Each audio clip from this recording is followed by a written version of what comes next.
they were so cute, the two of them, and so lovely, and so I wanted to go play with them.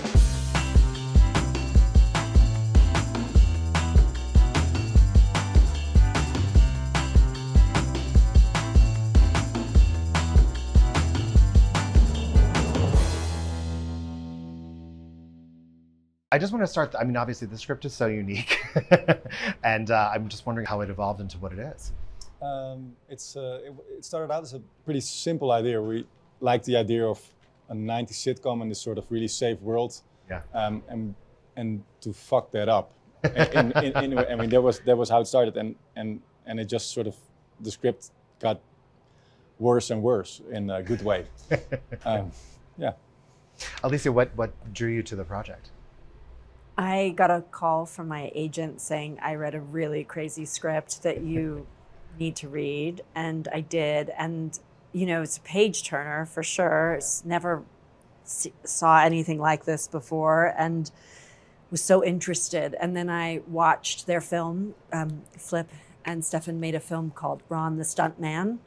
And I thought it was really good and just so stylish and had such a clear point of view. And you could tell these guys are artists, freaky, wild, insane artists. And then I met them on a Zoom, or I was in my car actually on a FaceTime, and they were so cute, the two of them, and so lovely. And so I wanted to go play with them. And I got to go to Amsterdam and play with all of these freaks, and they're all so talented.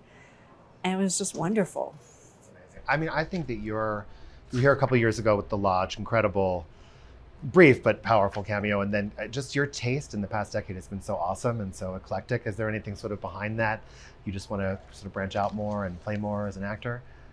Well, a long time ago when I made some changes, and someone said to me, you don't need to do, I don't care if you don't work for 2 or 3 years, just only do what you love. And that was so strange to me. Like, I can do what I love? What do you mean? That we don't have to agonize over this decision?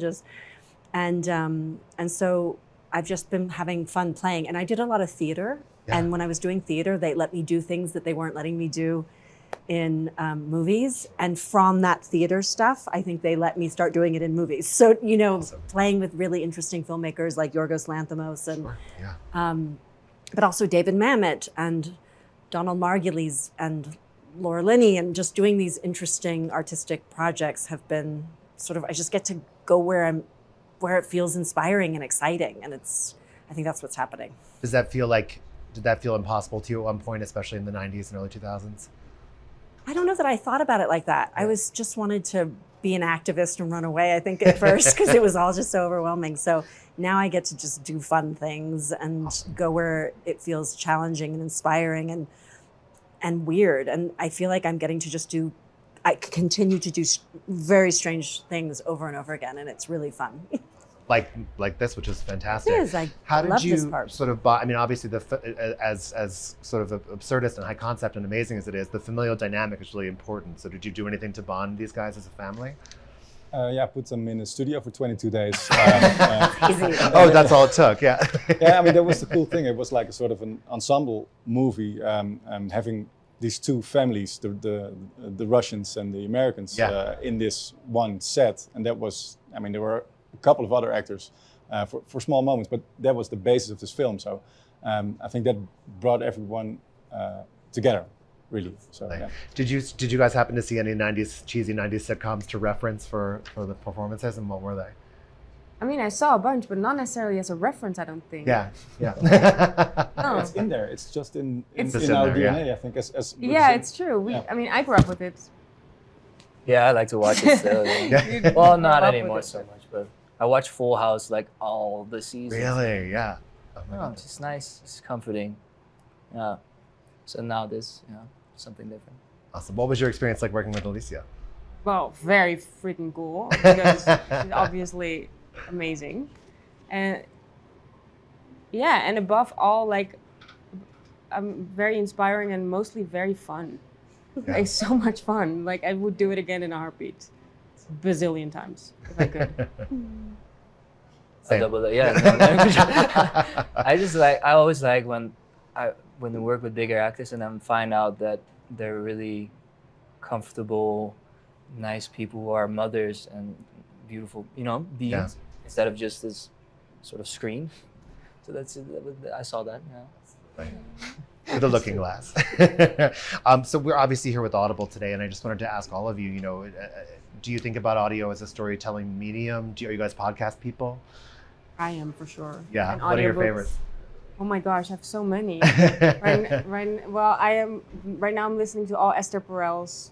Oh, fantastic. Yeah. It's all therapy, but I love it. I like the Yeah. Ram Dass podcast. Oh, Yeah. that's very serene. Yeah, absolutely. Yeah. For sure. Yeah. Rest in peace. I made a podcast called The Real Heal. Okay. So what is that about? about how are we going to solve these problems, with our community? Like, how can we heal ourselves, Yeah. our community, our environment, all of it, answering that question. But I also really like listening to Russell Brand. Oh, fantastic. Oh, yeah. Stefan? I found out that there's some audio commentary of films just on Spotify or on the interweb, Yeah. which is great. So you can listen to a film and hear the audio commentary. And Oh, that's fantastic. Oh, like a director's cut almost. yeah, exactly. And Oh, I had no I'm idea. used to watching it, but it's very nice to just listen to it. That's and, amazing. and especially when you know the movie, like Apocalypse Now or something. Totally. And, Yeah, I mean, so many people complain that when we lose physical media, we lose DVD extras and bloopers and stuff like that. It's all streaming. That's so cool. Lisa, I know you're probably going to kill me, but after your Clueless commercial was such a huge success, was there any real traction about talking about sequel, reboot, nostalgia, 90s crazy, anything there? I think people were talking about that all the time, at all times since that happened. So it's been, I don't know, has it been 30 years yet? I don't know. People It's can't let it go. 25 years. Everyone loves it. But yeah, that always is a fun conversation. And Yes. everybody, it's so lovely to see how people just still love that movie. It's very nice. Absolutely. Last thing that I promised I would ask you. I think in the most recent iteration of, maybe it was perhaps The Flash, we saw George Clooney return very briefly as his version of Batman. Is there any world where you would put the cape back on as Batgirl, which you iconically played? If you arrange that, I will do Okay, it. I will get on the phone right now and I'll do it. Thank you guys so Thank much. you. Congratulations. This was awesome. Thank you. Thank you.